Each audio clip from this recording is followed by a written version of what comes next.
समझ रहा था। वो तुरंत उसके पास आया तो वो दीवार से चिपक कर खड़ी हो गई और अपनी नजरें झुका दी। प्रख्यात उसके बेहद करीब आ गया और उसके दोनों तरफ दीवार पर अपने हाथ रखकर उसकी झुकी हुई पलकों को देखते हुए जुनून से बोला, लेकिन हमारे लिए हमारी जिंदगी में अब एक और जरूरी सदस्य आ गया है। श्रीनिका का तन बदन सिहर उठा और प्रख्यात उसके और करीब आकर उसके कान में बोला, और सच कहे तो ये सदस्य अब हमारे लिए सबसे ज्यादा जरूरी बनता जा रहा है, क्योंकि इसके साथ हमारा पूरा भविष्य जुड़ा हुआ है। इसके साथ हमें अपनी जिंदगी बितानी है और ऐसे में इस इंसान को हम एक पल के लिए भी अकेला नहीं छोड़ सकते। श्री की सांसें तेज होने लगी, बदन की गर्मी बढ़ने लगी। पति के बदन से आती महक और उसकी गर्म सांसें श्री को बेचैन और बेसब्र कर रही थी। उसने अपनी मुट्ठी भींच ली और धीमी आवाज में बेसब्र होकर बोली, और वो इंसान कौन है राणावत जी? प्रख्यात के चेहरे पर मुस्कान आ गई। वो श्री के और करीब आया और उसके कान में अपनी आकर्षक आवाज में बोला, आप, सिर्फ और सिर्फ आप। ये सुनते ही श्री के चेहरे पर मुस्कान आ गई और गाल लाल हो गए। उसने बेचैन होकर प्रख्यात की शर्ट को पकड़ लिया और ये देखकर राणावत जी तो नशे में चूर होने लगे। उन्होंने श्रीनिका के हाथ पर अपना हाथ रख दिया और उसके माथे से अपना माथा मिला लिया। श्रीनिका तो कांपने लगी और अपने पति की शर्ट को और कसकर पकड़ने लगी।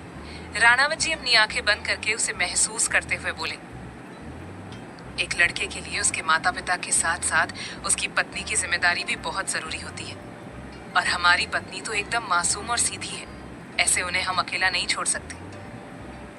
प्रख्यात की बातें श्री का दिल छू रही थी और वो बढ़ते हर पल के साथ प्रख्यात के प्रति पूर्ण रूप से समर्पित होती जा रही थी। वो समझ रही थी कि उसके पति उसके लिए कुछ भी कर सकते हैं, लेकिन उसे तो समझाना होगा।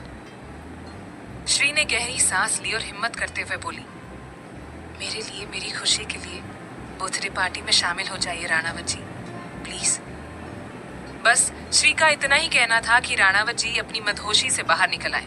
उन्होंने गुस्से से अपनी मुट्ठी भींच ली और बोले, याद रखना, हम खुद की खुशियों का बलिदान देने वालों में से नहीं हैं। श्री, मैं आपको बलिदान देने भी नहीं दूंगी। आपकी खुशी आपको जरूर मिलेगी। मैं आपका इंतजार करूंगी। ये सुनकर तो राणावत जी की बेचैनी और तड़प की तो कोई सीमा ही नहीं रही और उन्होंने तुरंत ही श्री का चेहरा थामकर उसकी झुकी हुई पलकों को देखते हुए कहा, समझती क्यों नहीं आप? हम आपके बिना कोई खुशी नहीं मना सकते, लेकिन मेरे लिए तो मना सकते हो ना? ये सुनकर प्रख्यात ने श्री के चेहरे को और कसकर पकड़ लिया और धीरे धीरे उसके करीब आने लगा। ये देखकर श्री का दिल जोर से धड़कने लगा, सांसें तेजी से चलने लगी, जिस वजह से सीना ऊपर नीचे होने लगा। और ये देखकर प्रख्यात को भी शर्म आ गई। उसने तुरंत श्री से दूरी बना ली और श्री ने शर्म से उसके सामने पीठ कर ली। राणावत जी ने गहरी सांस ली और अपनी सख्त आवाज में बोले, चाहिए, हमारे लिए डिनर रेडी कीजिए। आज हम सुकून से खाना खाना चाहते हैं। श्रीनिका अपनी उंगलियों को मोड़ते हुए हिचकिचाते हुए बोली, तो कल आप बर्थडे पार्टी में शामिल हो रहे हैं ना? प्रख्यात अपनी सख्त और कठोर आवाज में बोला, बिल्कुल भी नहीं। ये सुनकर श्री उदास हो गई और बोली, आपको हमारी कसम राणावत जी, आपको जाना ही होगा। इतना कहकर श्रीनिका वहां से भागने लगी। तभी प्रख्यात ने उसका हाथ पकड़कर उसे खींच लिया और सीधा दीवार से सटाकर खुद उसके बेहद करीब आ गए। श्रीनिका घबराने लगी, तेज तेज सांसें लेने लगी और राणावत जी उसके चेहरे को देखते हुए गुस्से से बोले, हमें मजबूर करने की कीमत चुका पाएंगी आप? श्रीनिका ने डरते हुए नाम में गर्दन हिला दी और तभी प्रख्यात सख्ती से बोला, कोई समझ नहीं रहा कि हम किस सिचुएशन से गुजर रहे हैं। ऐसे में सबको अपनी मर्जी चलानी है। अगर किसी दिन हमने अपनी मर्जी चला दी तो आप सबकी क्या हालत होगी? राणावत जी का गुस्सा और उनकी बेचैनी देखकर श्री ने उसके चेहरे को थाम लिया। ये एहसास पाकर, ये छुअन हासिल करके तो राणावत जी एकदम सुन्न पड़ गए और एकटक अपनी पत्नी को देखने लगे, जिसने उनके चेहरे को थाम लिया था। और अब वो नाजुक सी कली धीरे धीरे अपनी नजरें उठाकर अपने पति के जुनूनी चेहरे को देखते हुए डरते हुए बोली, शांत हो जाइए, मैं हूं ना आपको समझने के लिए। प्रख्यात ने उसकी कमर को कसकर पकड़ लिया और उसके ऊपर हावी होकर बेताबी से बोला, सिर्फ आप हो और आप ही चाहिए मुझे। श्रीनिका का तन बदन सिहर उठा और वो मदहोश होकर बोली, मैं कभी आपको मजबूर नहीं कर सकती। प्रख्यात उसकी आंखों में देखते हुए शिद्दत से बोला, तो मत जाने दीजिए हमें, रोक लीजिए अपने पास। श्री ने तेज सांस लेते हुए बोली, जाना जरूरी है राणावत जी। आपके बिना हम अपना जन्मदिन नहीं मना सकते, लेकिन मैं आपके साथ हूँ। लेकिन हमें श्रीनिका प्रख्यात सिंह राणावत शारीरिक रूप से हमारे साथ चाहिए। श्रीनिका हैरानी से उसे देखने लगी। तब प्रख्यात ने उसकी कमर को कसकर पकड़ लिया और बेताबी से बोला, कल पार्टी में हम आपके सामने अपना बर्थडे केक कट करना चाहते हैं, तो ही हम कल जाएंगे, वरना नहीं। ये सुनकर श्रीनिका हैरानी से बोली, लेकिन मैं आपके माँ पापा के सामने कैसे जा सकती हूँ? प्रख्यात जुनून से बोला, आना पड़ेगा, हम आपका इंतजार करेंगे। और एक कसम हम भी लेते हैं कि कल पूरे दिन हमारे शरीर में अन्न का एक दाना भी नहीं जाएगा, जब तक शाम की पार्टी में हम आपको राणावत मेंशन में देख नहीं लेते। ये सुनकर श्री घबराने लगी। तभी प्रख्यात ने उसके रसगुल्ले जैसे गाल पर हाथ रखा और जुनून से बोला, अब तो खाना खिला दीजिए मिसेस राणावत। धीरे धीरे श्री के गाल लाल होने लगे और चेहरे पर एक अलग ही नूर छाने लगा। उसने अपनी मुस्कान को आने से रोक दिया और तुरंत रूम से बाहर निकल गई। ये देखकर राणावत जी के चेहरे पर कातिल मुस्कान आ गई और वो अपनी दाढ़ी मसलते हुए बेहद आकर्षक तरीके से बोले, आपके बिना हम अपनी जिंदगी को सोच भी नहीं सकते। कल आपको आना ही होगा और अपने पति की बर्थडे पार्टी में शामिल होना ही होगा। श्रीनिका घबराती हुई बहकती हुई किचन में चली आई और रवीना जी को देखते हुए उसने अपनी सांसों को कंट्रोल किया। रवीना जी ने उसकी तरफ देखा और प्यार से बोली, आइए बेटा, देखिए हमने पुदीने और धनिया की चटनी बनाई है आलू के पराठे के साथ। आप जरा ये सारा खाना अलग अलग बाउल में सर्व करके डाइनिंग टेबल पर रख देंगी? श्रीनिका, हाँ मासी जी। इतना कहकर श्री अपना काम करने लग गई और एक एक करके सारा खाना डाइनिंग टेबल पर जमाने लगी। वो डाइनिंग टेबल पर प्लेट्स को सेट कर रही थी, तभी उसके तन बदन में सिहरन दौड़ पड़ी। उसने अपनी मुट्ठी भींच ली और तेज तेज सांस लेते हुए अपनी नजरें उठाकर देखा तो सामने राणावत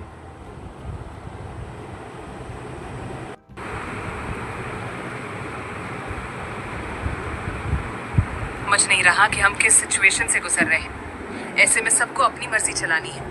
अगर किसी दिन हमने अपनी मर्जी चला दी तो आप सबकी क्या हालत होगी? राणावत जी का गुस्सा और उनकी बेचैनी देखकर श्री ने उसके चेहरे को थाम लिया। ये एहसास पाकर, ये छुअन हासिल करके तो राणावत जी एकदम सुन्न पड़ गए और एक टक अपनी पत्नी को देखने लगे, जिसने उनके चेहरे को थाम लिया था।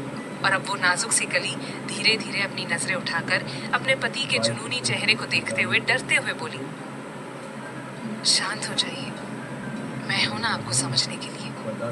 प्रख्यात ने उसकी कमर को कसकर पकड़ लिया और उसके ऊपर हावी होकर बेताबी से बोला, सिर्फ आप हो और आप ही चाहिए मुझे। श्रीनिका का तन बदन सियर उठा और वो मदहोश होकर बोली, मैं कभी आपको मजबूर नहीं कर सकती। प्रख्यात उसकी आंखों में देखते हुए शिद्दत से बोला, तो मत जाने दीजिए हमें, रोक लीजिए अपने पास। श्री ने तेज सांस लेते हुए बोली, जाना जरूरी है राणावत जी। आपके बिना हम अपना जन्मदिन नहीं मना सकते, लेकिन मैं आपके साथ हूँ। लेकिन हमें श्रीनिका प्रख्यात सिंह राणावत शारीरिक रूप से हमारे साथ चाहिए। श्रीनिका हैरानी से उसे देखने लगी। तब प्रख्यात ने उसकी कमर को कसकर पकड़ लिया और बेताबी से बोला, कल पार्टी में हम आपके सामने अपना बर्थडे केक कट करना चाहते हैं, तो ही हम कल जाएंगे, वरना नहीं। ये सुनकर श्रीनिका हैरानी से बोली, लेकिन मैं आपके माँ पापा के सामने कैसे जा सकती हूँ? प्रख्यात जुनून से बोला, आना पड़ेगा, हम आपका इंतजार करेंगे। और एक कसम हम भी लेते हैं कि कल पूरे दिन हमारे शरीर में अन्न का एक दाना भी नहीं जाएगा, जब तक शाम की पार्टी में हम आपको राणावत मेंशन में देख नहीं लेते। ये सुनकर श्री घबराने लगी। तभी प्रख्यात ने उसके रसगुल्ले जैसे गाल पर हाथ रखा और जुनून से बोला, अब तो खाना खिला दीजिए मिसेस राणावत। धीरे धीरे श्री के गाल लाल होने लगे और चेहरे पर एक अलग ही नूर छाने लगा। उसने अपनी मुस्कान को आने से रोक दिया और तुरंत रूम से बाहर निकल गई। ये देखकर राणावत जी के चेहरे पर कातिल मुस्कान आ गई और वो अपनी दाढ़ी मसलते हुए बेहद आकर्षक तरीके से बोले, आपके बिना हम अपनी जिंदगी को सोच भी नहीं सकते। कल आपको आना ही होगा और अपने पति की बर्थडे पार्टी में शामिल होना ही होगा। श्रीनिका घबराती हुई बहकती हुई किचन में चली आई और रवीना जी को देखते हुए उसने अपनी सांसों को कंट्रोल किया। रवीना जी ने उसकी तरफ देखा और प्यार से बोली, आइए बेटा, देखिए हमने पुदीने और धनिया की चटनी बनाई है आलू के पराठे के साथ। आप जरा ये सारा खाना अलग अलग बाउल में सर्व करके डाइनिंग टेबल पर रख देंगी? श्रीनिका, हाँ मासी जी। इतना कहकर श्री अपना काम करने लग गई और एक एक करके सारा खाना डाइनिंग टेबल पर जमाने लगी। वो डाइनिंग टेबल पर प्लेट्स को सेट कर रही थी, तभी उसके तन बदन में सिहरन दौड़ पड़ी। उसने अपनी मुट्ठी भींच ली और तेज तेज सांस लेते हुए अपनी नजरें उठाकर देखा तो सामने राणावत जी अपनी शान और रौब से चलते हुए आ रहे थे। अपनी दाढ़ी को मसलते हुए अपनी निगाहों से अपनी बीवी को देख रहे थे। ये देखकर श्री टमाटर की तरह लाल हो गई और उसके तन मन में भी कई प्रकार की भावनाएं और इच्छाएं जागने लगी। सच में उसके पति कितने ज्यादा हैंडसम और डैशिंग है। बदन की बनावट कितनी आकर्षक है। इनके बदन से भी कितनी आकर्षक महक आती है, जिससे श्रीनिका बहक जाती है। और ये जिस तरह श्री को देखते हैं, उफ, वो तो बेमिसाल है। राणावत जी अपनी पत्नी को कांपते हुए शर्माते हुए देख रहे थे और तेजी से उसकी तरफ बढ़ रहे थे, लेकिन तभी श्री किचन में भाग गई। प्रख्यात के चेहरे पर कातिल मुस्कान आ गई और वो अपनी शान से चेयर पर किसी राजा की तरह बैठ गया। उसने अपने पिताजी को कॉल लगा दिया और अपनी दमदार आवाज में बोला, पापा, कल की पार्टी एकदम शानदार होनी चाहिए, हम खुद उसमें शामिल हो रहे हैं। अपने पति की बात सुनकर किचन के दरवाजे के पास छुपकर खड़ी श्रीनिका के चेहरे पर प्यारी सी मुस्कान आ गई। तभी उसके कानों में बेहद आवाज आई, आपके लिए कुछ भी, मिसेस राणावत। अब आगे क्या होगा जानने के लिए सुनिए अगला भाग, सिर्फ प्रतिलिपि एफएम पर।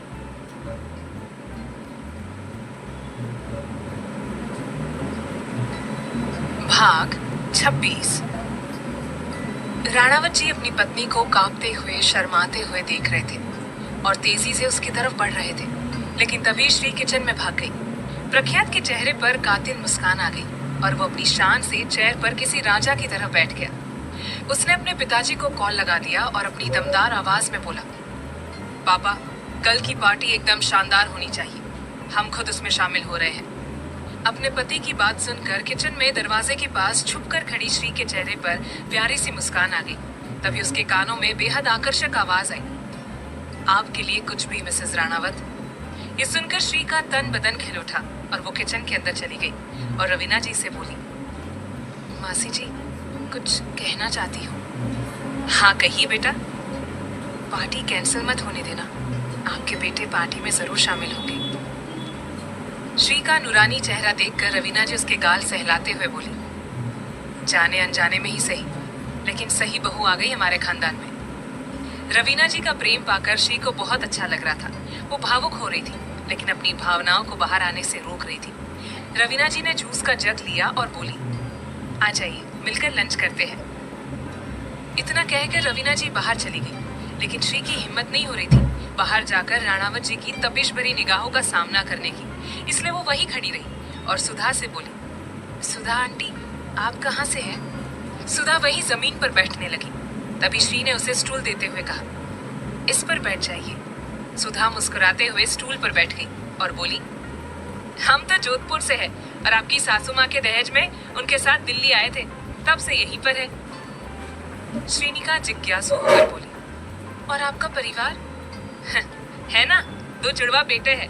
एक तो आपके पतिदेव की सिक्योरिटी टीम में है, सिक्योरिटी गार्ड है, और दूसरा राणावत कंपनी में सिक्योरिटी गार्ड है। और हमारे पतिदेव आपके ससुराल यानी कि राणावत मेंशन के बड़े से बागीचे में माली है। और हम भी मेंशन में सबके लिए खाना बनाते हैं। लेकिन छोटी बहू आज हमें यहाँ ले आई और आज से हम आपके साथ इसी घर में रहेंगे जब तक आप मेंशन लौट ना जाए। ये सुनकर श्री का दिल धक धक करने लगा और वो बेचैनी से बोली, वहाँ सब लोग कैसे हैं? मेरा मतलब कि प्रख्यात जी की मम्मी, उनके पापा और भी कई लोग होंगे ना? सुधा, सब लोग बहुत अच्छे और सीधे हैं, राजपूत हैं, वो भी राजस्थान के। तो बस सबका स्वभाव थोड़ा तेज है, लेकिन आपके पति से सब कम ही है। यानी कि हमारे बड़े राजकुमार का गुस्सा और उनके तौर तरीके ज्यादा खतरनाक है। पूरे खानदान में इनकी ही चलती है, क्योंकि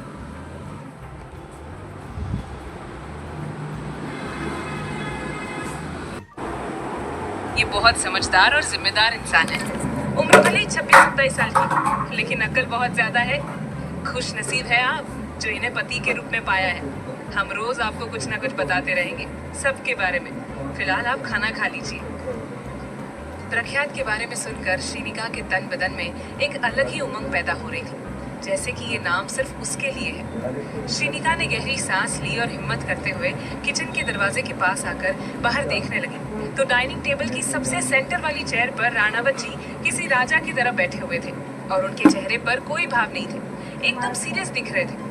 ये देखकर तो श्रीनिका की हिम्मत ही नहीं हुई बाहर जाने की। वो वहीं खड़ी रही और बाहर रवीना जी भी अपने चेयर पर बैठ गई और प्रख्यात के सख्त और कठोर चेहरे को देखकर बोले, बस कीजिए बेटा, अब कितना नाराज रहेंगे आप हमसे, हमारी भी मजबूरी समझिए। प्रख्यात अपनी सख्त आवाज में बोला, हम हर किसी की मजबूरी समझने के लिए ही तो पैदा हुए हैं। पूरी दुनिया की मजबूरी और तकलीफों को समझने का ठेका महादेव ने हमें ही दे रखा है। ये सुनकर रवीना जी उदास हो गई और प्रख्यात के हाथ पर अपना हाथ रखते हुए बोली, हम जानते हैं कि आप श्री को मेंशन ले जाना चाहते हैं, सभी से मिलवाना चाहते हैं, लेकिन बस एक बार दीदी की तबीयत ठीक हो जाने दीजिए, उसके बाद हम दोनों मिलकर सब कुछ संभाल लेंगे, यकीन मानिए हमारा। प्रख्यात ने अपनी मुट्ठी भींच ली और धीरे से मगर गुस्से से बोला, आपसे एक बात साफ तौर पर कह देते हैं कि जो अगर किसी ने भी हमारी पत्नी को स्वीकार नहीं किया तो उन्हें हमसे भी हाथ धोना पड़ेगा। ये सुनकर तो रवीना जी के होश उड़ गए। वो तो अपने बेटे के जुनून और शिद्दत को देख हैरान थी। प्रख्यात की आंखों में जुनून और उग्रता साफ दिख रही थी, जो कि बहुत भयानक साबित होने वाली थी। अगर सब कुछ उसके अनुसार नहीं हुआ तो वो तबाही जरूर मचाएगा। लेकिन रवीना जी तुरंत चिंता से बोली, ऐसा मत कहिए प्लीज, आपके बिना हम सब कुछ भी नहीं है और हम उनके साथ अन्याय नहीं होने देंगे। अपने बेटे की बात सुनकर रवीना जी कुछ कहती, इससे पहले ही उन दोनों के कान में श्री के चीखने की आवाज आई, जिसे सुनकर वो दोनों ही शांत हो गए। श्रीनिका सिर पर दुपट्टे का पल्लू लिए बड़ी शालीनता और सभ्यता से बाहर आई, डाइनिंग टेबल की तरफ बढ़ने लगी। राणावत जी ने एक नजर गौर से उसे देखा और अपनी तेज और तपिश भरी निगाहों से उसे देखना शुरू कर दिया। श्रीनिका अपनी पलकें झुकाए डाइनिंग रूम में आ गई और टेबल पर पानी का जग रखकर रवीना जी के पास चुपचाप खड़ी हो गई। वो महसूस कर पा रही थी कि उसके पति उसे देख रहे हैं और लगातार देख रहे हैं। इससे श्री सिहर रही थी। उसने अपनी चूड़ियों को आगे पीछे करना शुरू कर दिया। राणावत जी की शिद्दत भरी निगाहें उसे ऊपर से नीचे तक देखते हुए उसकी चूड़ियों पर जा अटकी और वो अपने दमदार आवाज में बोले, चूड़ियों से खेलने से अच्छा है कि आप खाना खा लें। श्रीनिका झेप गई और तुरंत रवीना जी के बगल में नजरें झुकाकर बैठ गई। तभी रवीना जी प्यार से बोली, बहू चलिए आज आप प्रख्यात को खाना सर्व कीजिए अपने हाथों से। श्रीनिका अपनी जगह से खड़ी हो गई और धीमे कदमों से आगे बढ़ते हुए अपने पति के पास आ गई और तभी उसके बदन से चंदन की महक राणावत जी को आने लगी, जिससे वो बहकने लगे। उन्होंने अपनी मुट्ठी भींच ली और बेचैनी से इधर उधर देखने लगी। श्रीनिका ने अपने नाजुक हाथों से एक आलू का पराठा प्रख्यात की प्लेट में रखा और धीमी आवाज में बोली, लाल चटनी लेंगे या फिर हरी चटनी? श्रीनिका की बात सुनकर राणावत जी बेताबी और जुनून से मगर धीमी आवाज में बोले, आपको लेंगे। ये सुनकर श्री के हाथ पैर फूलने लगे, उसका हाथ कांपने लगा। तभी प्रख्यात ने अपनी नजरें उसकी तरफ की और उसके कांपते हुए हाथ पर अपना हाथ रखकर उसे टेबल के नीचे कर दिया। अब तो श्री की हालत खराब होने लगी, उसके अंग अंग कांपने लगे, सांसें तेज हो रही थी और अपने पति की छुअन से वो बहक रही थी। लेकिन मासी जी से डर भी लग रहा था कि उन्होंने देख लिया तो। श्रीनिका अपना हाथ छुड़ाने लगी तो प्रख्यात ने उसका हाथ छोड़ दिया और अपनी भारी आवाज में बोला, मासी अभी हम कंपनी के लिए निकल रहे हैं, शाम तक लौट आएंगे, तब तक आप यही रुकिए और इनका ख्याल रखिए। अपने पति की बात सुनकर श्री को बहुत अच्छा लगा कि उसे श्री की कितनी फिक्र है। लेकिन एक बात की उदासी भी होने लगी कि राणावत जी पूरे दिन के लिए बाहर जा रहे हैं और सीधा शाम को आएंगे। अपना उदास चेहरा लिए श्री वापस रवीना जी के पास जाकर बैठ गई और उन तीनों ने लंच शुरू किया। श्रीनिका हमेशा की तरह कम कम खा रही थी और ये देखकर राणावत जी को गुस्सा आ रहा था, लेकिन वो अभी कुछ नहीं कहना चाहते थे। कुछ देर बाद प्रख्यात घर के हॉल में खड़ा था और विहान से बात कर रहा था। वही श्री अपने रूम के दरवाजे के पास खड़ी थी और अपनी बड़ी बड़ी बेचैन निगाहों से अपने पति को उदासी से देख रही थी। वही रवीना जी हॉल में बैठी हुई थी। कुछ देर बाद प्रख्यात ने अपना फोन जेब में रखा और अपनी मासी के पैर छूकर बोला, हम जाते हैं और शाम तक लौटेंगे, तो आप जरा। रवीना जी अपनी जगह से खड़ी हुई और प्यार से बोली, हम सब संभाल लेंगे, आप निश्चिंत रहिए। प्रख्यात वहां से जाने लगा और ये देखकर श्री ने अपनी मुट्ठी भींच ली और बेचैनी से उसकी पीठ को देखने लगी। प्रख्यात का दिल भी धक धक करने लगा। जाते हुए अचानक ही वो रुक गया। उसने अपनी मुट्ठी भींच ली और बोला, ओह हमारी एक फाइल तो अंदर ही रही। इतना कहकर वो तुरंत अपने कमरे की तरफ बढ़ने लगा और ये देखकर श्रीनिका भी रूम के अंदर चली गई। उसे अंदर जाते हुए देख प्रख्यात भी रूम के अंदर आ गया और दरवाजा अंदर से बंद कर दिया। रूम में आते ही उसने देखा कि उसकी मोहिनी खिड़की के पास खड़ी थी। वो तुरंत उसके पास आया और अपना हाथ उसकी तरफ बढ़ा दिया, लेकिन रुक गया। और शिद्दत से बोला, मिसेस राणावत। श्रीनिका को असीम सुख की प्राप्ति हुई। उसने अपने सीने पर हाथ रखा और अपनी मीठी आवाज में बोली, जी राणावत जी। प्रख्यात उसके पास आया और उसके सिर पर से पल्लू हटाकर उसके बालों की महक लेते हुए शिद्दत से बोला, आप अपना वादा निभाएंगी ना? आप अपने पति के बर्थडे पार्टी में आएंगी ना? श्रीनिका गहरी सांस लेते हुए, जरूर आऊंगी। प्रख्यात की खुशी का तो ठिकाना नहीं रहा। उसका मन कर रहा था कि वो इस कन्या को अपनी बाहों में जकड़ ले, लेकिन क्या पता वो असहज महसूस करे और अपने पति से डर के मारे दूरियां ही बना ले। अपनी भावनाओं पर कंट्रोल करते हुए राणावत जी अपनी भारी मर्दाना आवाज में बोले, शाम को मिलते हैं। श्रीनिका ने हाँ में अपनी गर्दन हिला दी तो राणावत जी बेचैन होने लगे और बोले, सामने तो देखिए, अपना चेहरा तो दिखा दीजिए। ये सुनकर श्री का दिल जोर से धड़कने लगा। उसने अपनी मुट्ठी भींची और धीरे धीरे अपने पति की तरफ मुड़ने लगी। और ये देखकर राणावत जी के दिल की धड़कनें बेकाबू होने लगी। श्रीनिका प्रख्यात की तरफ मुड़ गई और बड़ी नजाकत से अपनी नजरें झुका दी। उफ, ये देखकर तो राणावत जी का तन बदन सियर उठा और बेकाबू होकर उन्होंने श्री के चेहरे को थाम लिया। ये छुअन पाते ही श्री ने अपनी आंखें बंद कर ली और तेज तेज सांसें लेने लगी। प्रख्यात उसके रूप को देखते हुए उसके करीब आने लगा। उसके होठ तड़प रहे थे अपनी पत्नी के होठों के लिए, लेकिन राणावत जी ने बड़ी मुश्किल से खुद को कंट्रोल किया और बड़े आदर और शिद्दत से श्रीनिका के सर पर हाथ रखकर अपनी दमदार आवाज में बोले, खुश रहिए। ये सुनकर श्रीनिका ने भावुक होकर अपनी आंखें खोली और अपने पति को देख और राणावत जी वहां से चले गए। उनके जाते ही श्री ने अपने चेहरे को अपने हाथों से छू लिया और बेहद आकर्षक एहसासों को जीने लगी। राणावत जी तो अपने काम से निकल गए थे और श्रीनिका ने अपना पूरा दिन रवीना जी के साथ बिताया और उनसे बातें की। रवीना जी ने गौर किया कि ये लड़की ज्यादा बोलती नहीं है, बस पत्थर की मूर्ति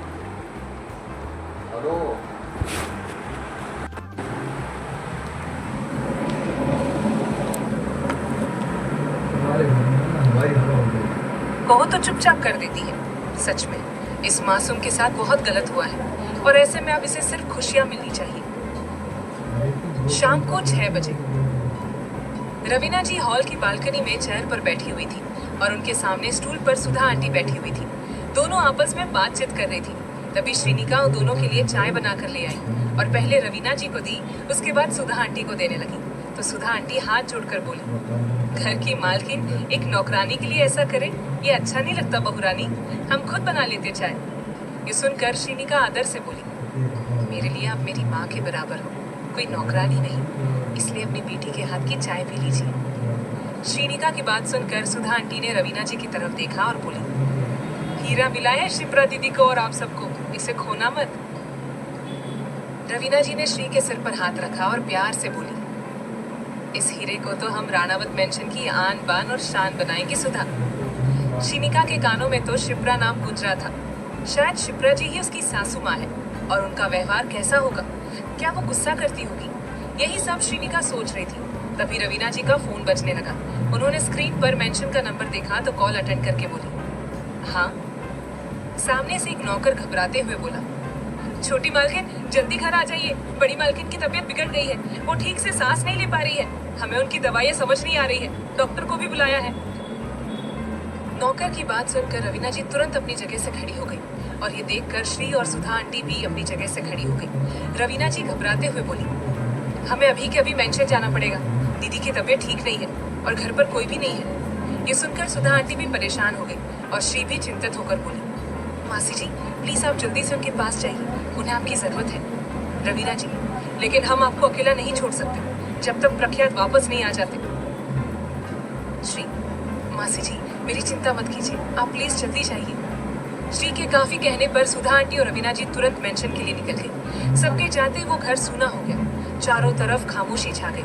धीरे धीरे सूरज ढलने लगा और अंधेरा छाने लगा और अंधेरे को देखकर श्रीनिका घबराने लगी। वो खुद में सिमटने लगी और इधर उधर देखने लगी। तभी बाहर से कुत्तों के रोने और भौंकने की आवाजें आने लगी, जिसे सुनकर उसकी तो हालत खराब हो गई।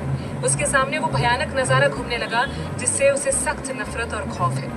श्रीनिका ने अपनी मुट्ठी भींच ली और हिम्मत करते हुए आगे बढ़ने लगी। तभी बाहर से बिजली कड़की और वो डर के मारे सोफे के पीछे झुककर जमीन पर बैठ गई और अपने घुटनों में मुंह घुसाकर कांपने लगी। उसने अपनी आंखें बंद कर ली और रोते हुए बोली, क्यों क्यों क्यों मेरे साथ ही क्यों मेरे साथ ही ऐसा होता है? मुझे क्यों मारा गया? सिर्फ ग्लास ही तो तोड़ा था, वो भी गलती से।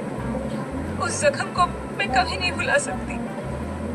श्रीनिका रोए जा रही थी, डरे जा रही थी। उसमें इतनी भी हिम्मत नहीं थी कि खिड़की को बंद करके लाइट्स ऑन कर दे। धीरे धीरे अंधेरे के साथ साथ उसका खौफ भी बढ़ने लगा। अब वो पूरी तरह से कांपने लगी। उसे हर जगह वो लेदर की बेल्ट दिख रही थी जिससे उसे मारा गया था। श्रीनिका दर्द और तड़प से कांपने लगी, चारों तरफ अंधेरे में खोने लगी। लेकिन तभी उसे उस अंधेरे में एक रोशनी नजर आई जो धीरे धीरे उसकी तरफ बढ़ने लगी। श्री आंखों में आंसू लिए उस रोशनी को देख रही थी। तभी उसको दिखाई दिए उसके राणावत जी, जो मुस्कुराते हुए उसे देख रहे थे और उसके पास आ रहे थे। ये देखकर श्रीनिका ने अपनी बाहें फैला दी, लेकिन अचानक ही वो रोशनी और उसके राणावत जी गायब हो गए और ये देखकर श्री टूट गई, रोने लगी। लेकिन तभी फ्लैट के दरवाजे की खुलने की आवाज आई और श्री के कानों में बेहद आकर्षक और उतनी ही शिद्दत भरी आवाज आई, मिसेस राणावत। ये सुखदायक आवाज सुनकर श्रीनिका की जान में जान आई, लेकिन वो फूट फूट कर रोने लगी और उसके रोने की आवाज सुनते ही दरवाजे पर खड़े राणावत जी बेचैन हो गए। उन्होंने तुरंत पूरे घर की लाइट्स ऑन की और अपना लैपटॉप बैग एक तरफ फेंकते हुए बेताबी से बोले, मिसेस राणावत, प्लीज हमारे सामने आइए। ये सुनकर श्री और ज्यादा रो रही थी और उसका रोना सुनकर प्रख्यात का दिल जोर से धड़क रहा था। तकलीफ हो रही थी और वो अब अपनी पत्नी को ढूंढने लगा, आगे बढ़ने लगा। तभी उसने देखा कि उसकी पत्नी सोफे के पीछे छुपकर सिकुड़ कर बैठी हुई रो रही है, कांप रही है। और ये नजारा देखकर राणावत जी तुरंत उसके पास आए और घुटनों के बल बैठकर उसके हाथ पकड़कर बेचैनी से बोले, श्रीनिका, क्या हुआ आपको? इस तरह रो क्यों रही है आप? किसी ने कुछ कहा तो बताइए, हम उसे जिंदा जला देंगे, लेकिन बस बोलिए। प्रख्यात की बात सुनकर और उसका जुनून देखकर श्री ने कसकर उसका हाथ पकड़ लिया और रोते हुए बोली, मैं आपके बिना नहीं रह सकती, एक पल भी नहीं। ये सुनकर तो राणावत जी एक अलग ही दुनिया में पहुंच गए। वो तो पत्थर की मूर्ति बनकर जम गए थे और दीवानों की तरह अपनी पत्नी को देखे जा रहे थे और श्री भी आंखों में आंसू लिए उसे ही देख रही थी। और अब राणावत जी से रहा नहीं गया। उन्होंने सच्ची शिद्दत और तड़प से अपनी बाहें फैला दी और जुनून से बोले, आइए हमारे पास। श्रीनिका का तन बदन सिर उठा और वो बोली, सच में? प्रख्यात बेहिसाब जुनून से बोला, सच से भी ज्यादा सच में। श्रीनिका हिम्मत करते हुए आगे बढ़ने लगी और अपने पति की बाहों में आने की कोशिश करने लगी। वही राणावत जी भी उसके करीब बढ़ने लगी। अब आगे क्या होगा जानने के लिए सुनिए अगला भाग, सिर्फ प्रतिलिपि एफएम पर।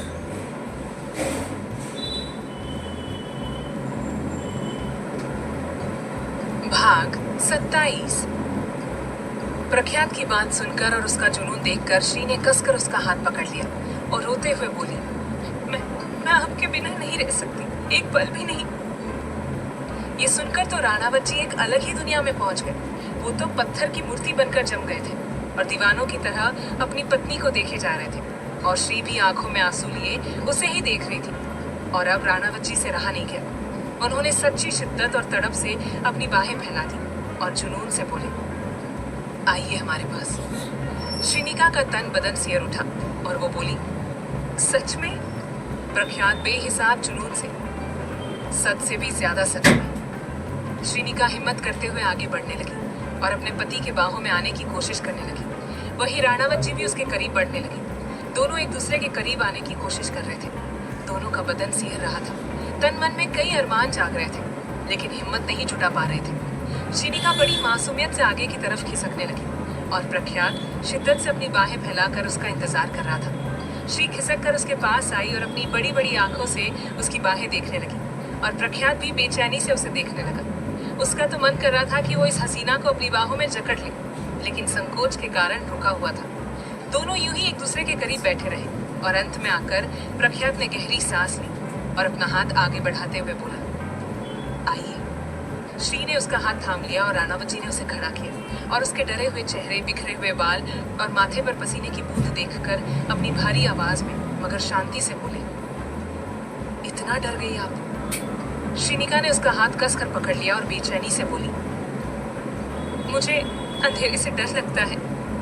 श्री के इतना कहते ही प्रख्यात ने उसे सोफे पर बिठा दिया और खुद उसके बगल में बैठ गया। उससे आज्ञा लेते हुए आदर से कहा, आपके बाल बिखर गए हैं, ठीक कर दें हम? श्रीनिका: जी। प्रख्यात ने अपना हाथ आगे बढ़ाया और शिद्दत से उस कन्या का चेहरा देखते हुए उसके बिखरे हुए बालों को ठीक करने लगा और तलब से उसके चेहरे की बनावट देखने लगा। सच में कितनी खूबसूरत और हसीन लग रही है उसकी पत्नी। राणा सा उसकी झुकी हुई पलकों को देखते हुए अपनी आकर्षक आवाज में बोली: एक बात कहेगी? श्री अपनी उंगलियां मोड़ते हुए। प्रख्यात ने घूंट भरते हुए जुनून से बोला: बहुत खूबसूरत है आप, हमने ऐसी खूबसूरती पहले कभी नहीं देखी। श्रीनिका ने अपनी मुट्ठी भींच ली और ये देखकर प्रख्यात के चेहरे पर कातिल मुस्कान आ गई। उसने अपनी जेब से रुमाल निकाला और श्री के माथे पर पसीने की बूंदें साफ करते हुए उसके करीब आने लगा। ये देखकर श्री पीछे हटने लगी। तभी प्रख्यात ने दूसरे हाथ से उसका हाथ पकड़ लिया और बेताबी से बोला: पास में ही रहिए, अच्छा लगता है। श्रीनिका अपनी जगह पर ठहर गई और राणावत जी उसके पास आते हुए अपनी आकर्षक आवाज में बोले: अतीत में जो कुछ हुआ वो बहुत बुरा था, लेकिन अब अतीत को भुलाने की, हमारे साथ अपने भविष्य के बारे में सोचने की जरूरत है आपको। अपने पति की बात सुनकर श्री ने गहरी सांस ली और धीमी आवाज में बोली: मैं पूरी कोशिश करूंगी।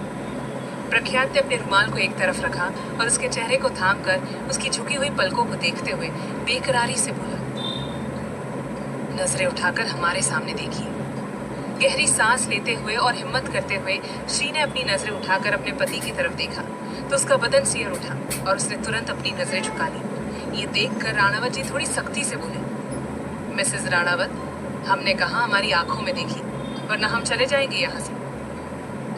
प्रख्यात के इतना कहते ही श्रीनिका ने तुरंत अपनी नजरें उठाकर अपने पति की जुनूनी निगाहों में देखा और अपने गाल पर रखे उसके हाथ पर अपना हाथ रखते हुए बेकरारी से बोली: मैं आपको नहीं जाने दूंगी। श्रीनिका की बात सुनकर तो प्रख्यात हैरान रह गया और एक टक उसकी खूबसूरत निगाहों में पनपते जुनून को देखने लगा। अचानक ही प्रख्यात के चेहरे पर आकर्षक मुस्कान आ गई और ये देखकर श्री को शर्म आ गई। इस बार वो अपनी जगह से खड़ी होकर वहां से जाने लगी। तभी प्रख्यात ने उसका हाथ पकड़ा और उसके खूबसूरत लंबे बालों को देखने लगा जो उसकी कमर से भी नीचे जा रहे थे। ये देखकर वो मदहोशी से बोला: उफ, बाल काफी लंबे हैं आपके। ये सुनकर श्री के गाल लाल हो गए और चेहरे पर एक शर्मीली मुस्कान आ गई और वो धीमी आवाज में बोली: तो?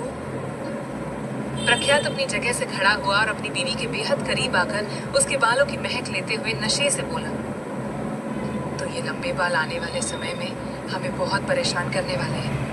और किस प्रकार परेशान करेंगे ये अगर आपको हम डिटेल में बताएं तो थोड़ी बेशर्मी हो जाएगी, लेकिन फिर भी आप जानना चाहती हैं तो आइए बताते हैं। प्रख्यात की ऐसी बातें सुनकर श्री घबरा गई। उसने अपना हाथ छुड़ा लिया और अपने मुंह पर हाथ रखकर बोली: हे भगवान, आप कैसी बातें कर रहे हैं? इतना कहकर श्रीनिका शर्माती हुई तुरंत वहां से किचन में चली गई और ये देखकर राणावत जी के चेहरे पर बेहद आकर्षक और कातिल मुस्कान आ गई। प्रख्यात भी उसके पीछे पीछे किचन में आ गया और देखा तो उसकी नई नवेली दुल्हन गैस पर कुछ बना रही थी। ये देखकर प्रख्यात स्लैब से टिककर खड़ा हो गया और अपनी दाढ़ी मसलते हुए अपनी दमदार और आकर्षक आवाज में बोला: क्या कर रही है आप? आपके लिए खाना बना रही हूँ। भूख नहीं है मिसेस राणावत? ऐसा कीजिए, एक एक कप कॉफी बना दीजिए। श्रीनिका ने हाँ में अपनी गर्दन हिला दी और कॉफी बनाने लगी। वो कॉफी बना रही थी और प्रख्यात अपनी जुनूनी निगाहों से उसे पीछे से घूरे जा रहा था। राणावत जी उसे ऊपर से नीचे तक घूरने लगे और उसके शरीर की बनावट और कसावट को देखकर बहकने लगे। तभी श्री ने अपने हाथों को ऊपर उठाया और अपने खुले बालों का जूड़ा बनाने लगी, जिससे उसके शरीर का पूरा आकार प्रख्यात को दिखने लगा और ये देखकर वो उत्तेजित होने लगा। श्रीनिका भले ही कम खाना खाती है, लेकिन उसका शरीर काफी भरा भरा सा है, यानी कि काफी क्यूट शरीर है उसका, और ऊपर से उसका ये गोरा रंग, उफ, कयामत ही है ये लड़की। प्रख्यात बेकरारी से उसके पूरे बदन को ऊपर से नीचे तक देखने लगा और तेज तेज सांसें लेते हुए अपनी मुट्ठी भींचने लगा, लेकिन उसने तुरंत अपनी नजरें झुका ली। लेकिन तभी अपने मन में बोला: ये हम क्या कर रहे हैं? खुद को, पत्नी को इन नजरों से देखना गलत नहीं होता, बिल्कुल भी नहीं। इनका ये शरीर हमारा ही तो है, इसलिए हम इन्हें किसी भी नजरों से देख सकते हैं। प्रख्यात ने गहरी सांस ली और अपनी दमदार आवाज में बोला: पहाड़ी क्षेत्रों में क्या लोग इतने ज्यादा गोरे होते हैं? क्योंकि आप दूध जैसी है। अपने पति के मुंह से ये सुनकर श्री धीमी सी आवाज में बोली, सब लोग गोरे ही है, चाहे कहीं से भी हो।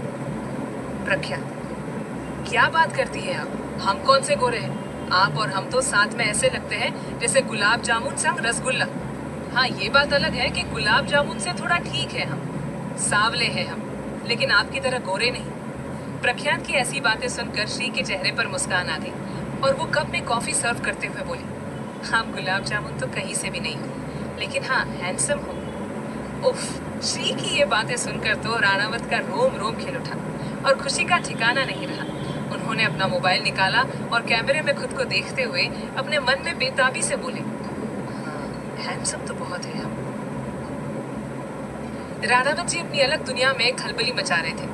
तभी उनके कानों में एक मीठी सी और मनमोहक आवाज आई, ये लीजिए, कॉफी पी लीजिए। ये आवाज सुनते ही राणावत जी अपने ख्यालों से बाहर निकल आए। उन्होंने अपना मोबाइल स्लैब पर रखा और बोले, हम हाथ धोकर आते हैं, तब तक आप बालकनी में कॉफी लेकर चली जाएं।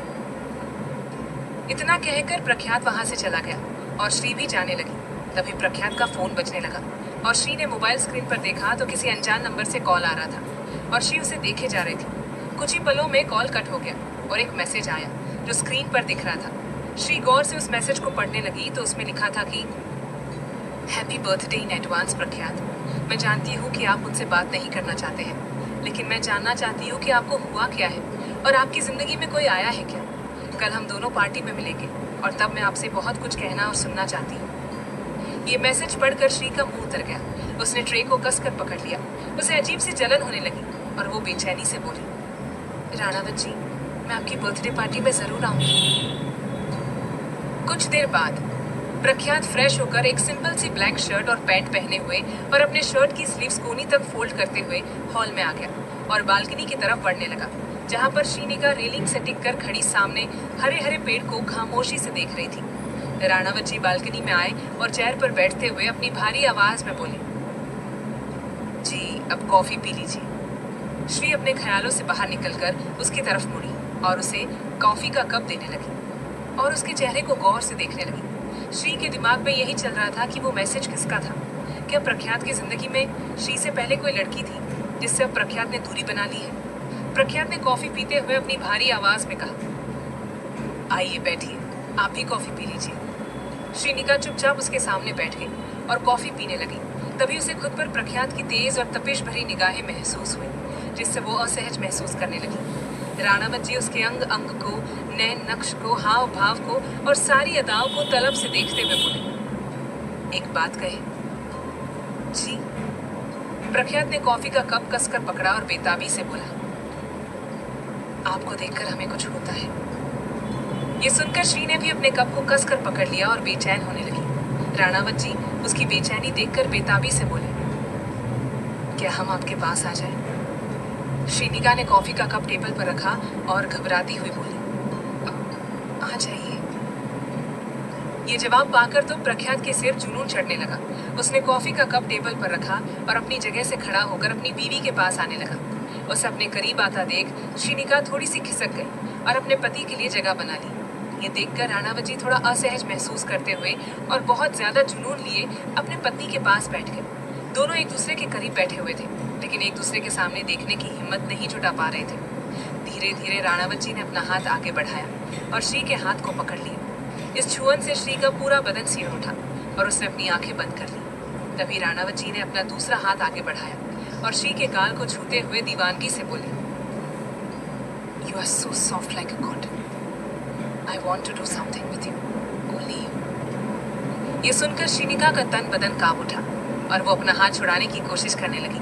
तभी राणावत जी उसके पास आकर उसके हथेली की महक लेने लगे और धीरे धीरे जैसे उसके हाथ को छूने लगे तो श्री अपनी जगह से उठ गई और रेलिंग के पास आकर कांपने लगी। राणावत जी अपनी नशीली निगाहों से उसे देखते हुए उसके करीब आए और उसके बालों की महक लेते हुए मदहोशी से बोले, कभी ना कभी तो ये शर्म और हया छोड़नी ही होगी, तो क्यों ना शुरुआत आज ही की जाए। श्रीनिका ने रेलिंग को कस कर पकड़ा और बेसब्र होकर बोली,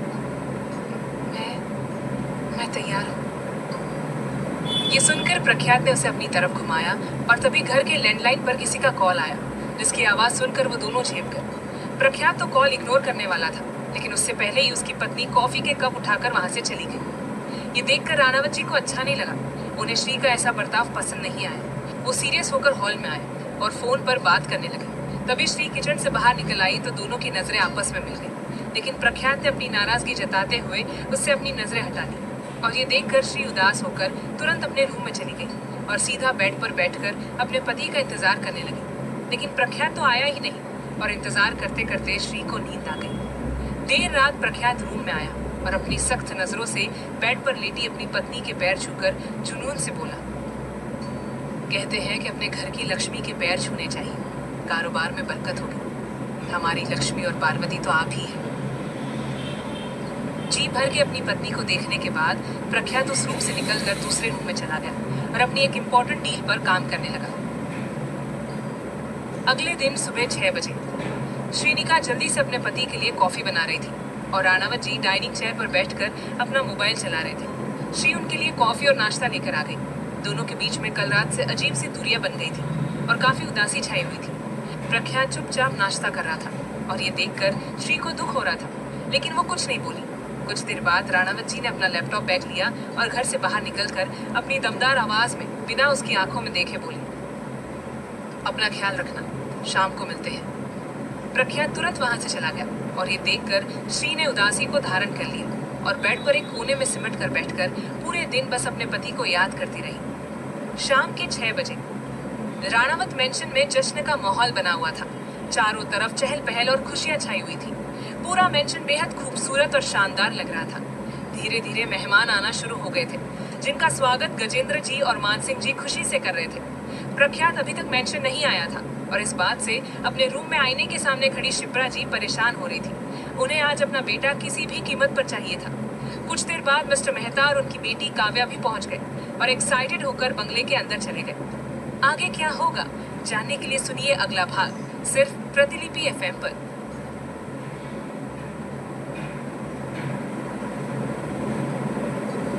भाग 28। शाम के 6 बजे राणावत मेंशन में जश्न का माहौल बना हुआ था। चारों तरफ चहल पहल और खुशियां छाई हुई थी। पूरा मेंशन बेहद खूबसूरत और शानदार लग रहा था। धीरे धीरे मेहमान आना शुरू हो गए थे, जिनका स्वागत गजेंद्र जी और मानसिंह जी खुशी से कर रहे थे। प्रख्यात अभी तक मेंशन नहीं आया था और इस बात से अपने रूम में आईने के सामने खड़ी शिप्रा जी परेशान हो रही थी। उन्हें आज अपना बेटा किसी भी कीमत पर चाहिए था। कुछ देर बाद मिस्टर मेहता और उनकी बेटी काव्या भी पहुंच गए और एक्साइटेड होकर बंगले के अंदर आ गए। शिप्रा जी की उदासी देखकर रवीना जी उनका हाथ पकड़कर बोली, दीदी, प्रख्यात से अभी बात हुई हमारी, वो आ रहे हैं, रास्ते में ही है। कल ही आपकी तबीयत बिगड़ गई थी, प्लीज खुद का ख्याल रखिए। शिप्रा जी की आंखों में चमक आ गई और वो खुशी से बोली, तो फिर चलिए हम दोनों भी बाहर जाते हैं, मेहमानों का स्वागत करते हैं। और हमारी प्यारी काव्या भी आ गई होगी, उससे भी मिलना है हमें।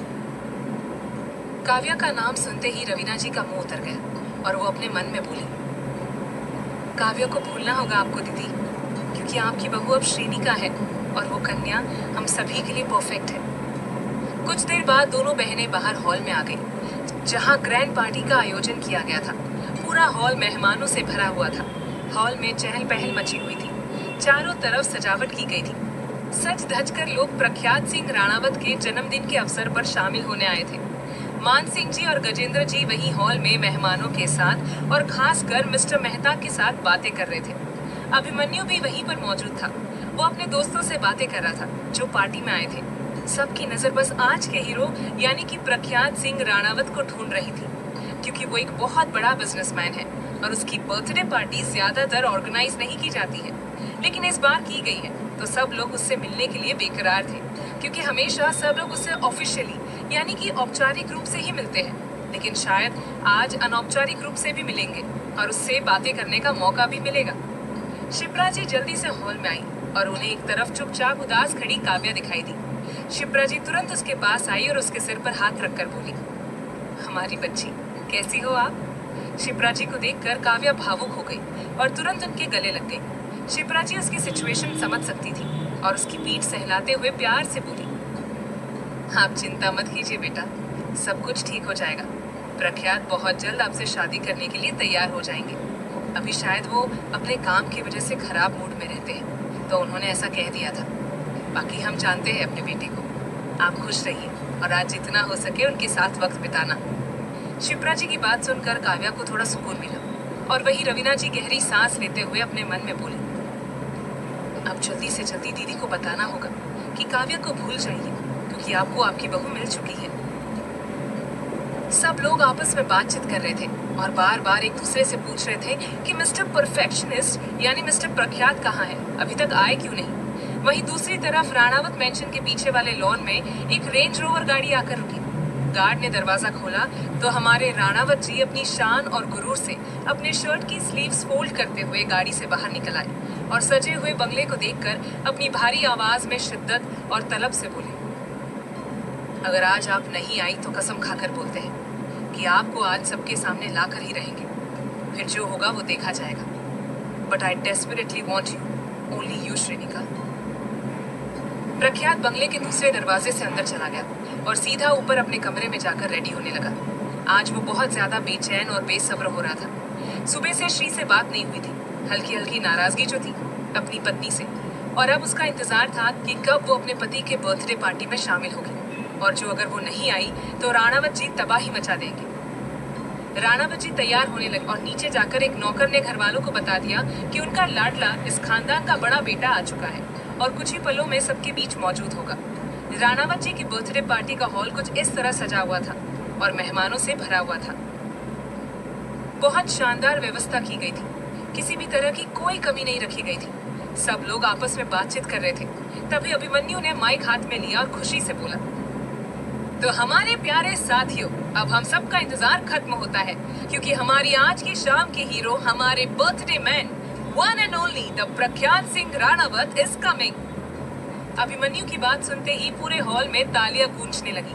वहीं काव्या ने अपनी मुट्ठी भींच ली और बेताबी से और उम्मीदों से ऊपर सीढ़ियों की तरफ देखने लगी। बाकी सभी मेहमान भी जिज्ञासु होकर ऊपर की तरफ देख रहे थे। तभी सबकी आंखों के सामने the most handsome and dashing mister प्रख्यात सिंह राणावत अपनी शान और रौब से चलते हुए आगे आए। उफ, डार्क ब्लू 3 पीस सूट में वो बंदा क्या लग रहा था। वहां मौजूद लड़कियां आहें भरने लगी और बाकी सभी के चेहरे पर मुस्कान आ गई। अपने हैंडसम से बेटे को देखकर गजेंद्र सिंह, मान सिंह जी, शिप्रा जी और रवीना जी की खुशी का ठिकाना नहीं रहा। वो चारों भावुकता से अपने बड़े बेटे को देखने लगे, जिसके चेहरे पर कोई भाव नहीं था। हालांकि उसकी जुनूनी और बेताब निगाहें इधर उधर बेताबी से अपनी पत्नी को तलाश रही थी। प्रख्यात को देखकर काव्या के गाल लाल हो गए और वो बेकरारी से एकटक उसे देखने लगी। राणावत जी अपनी आकर्षक चाल और ढाल से चलते हुए नीचे हॉल में आ गए, जहां सब लोग उनसे मिलने के लिए, उनसे बातें करने के लिए बेकाबू होने लगे। प्रख्यात ने अपनी सख्त और कठोर नजरों से रवीना जी की तरफ देखा और उन्होंने अपनी पलकें झपका दी, लेकिन राणावत जी को सुकून नहीं मिला, क्योंकि उन्हें अपनी पत्नी यहाँ पर चाहिए थी, किसी भी कीमत पर। अपने दिल पर पत्थर रखकर प्रख्यात सभी से मिल रहा था और फॉर्मली हेलो हाय कर रहा था। कुछ देर बाद प्रख्यात अपने परिवार वालों के पास आया तो शिप्रा जी तुरंत उसके गले लग गई और प्यार से बोली, नजर न लगे आपको किसी की। हे प्रभु, हमारे बेटे को लंबी उम्र और ढेर सारी खुशियां देना। शिप्रा जी के इतना कहते ही प्रख्यात जुनून और तलब से बंगले के दरवाजे की तरफ देखते हुए अपनी दमदार आवाज में बोले, हमारी खुशी अभी तक आई नहीं है, लेकिन हम उसे खींच कर ले आएंगे अपनी जिंदगी में। प्रख्यात की बात सुनकर उन सभी को हैरानी हुई, लेकिन तभी रवीना जी बात को बदलते हुए बोली, अरे अरे चलिए, अब हम सब बाद में बात कर लेंगे, पहले मेहमानों पर ध्यान देते हैं। रवीना जी की बात सुनकर शिप्रा जी और बाकी सभी मेहमानों के पास चले गए, लेकिन प्रख्यात अभी भी बेहद जुनून और शिद्दत से बंगले के दरवाजे को देख रहा था और अपनी बीवी का इंतजार कर रहा था। वहीं काव्या उसे बेचैनी से देख रही थी, लेकिन उसने देखा कि प्रख्यात तो एकटक दरवाजे को देखे जा रहा था। ये देखकर काव्या को बुरा लगा और वो बोली, प्रख्यात जी। काव्या के कहने पर भी प्रख्यात ने कोई जवाब नहीं दिया, क्योंकि उसे सुनाई ही नहीं दे रहा था। वो तो खोया हुआ था अपनी तड़प और तलब से।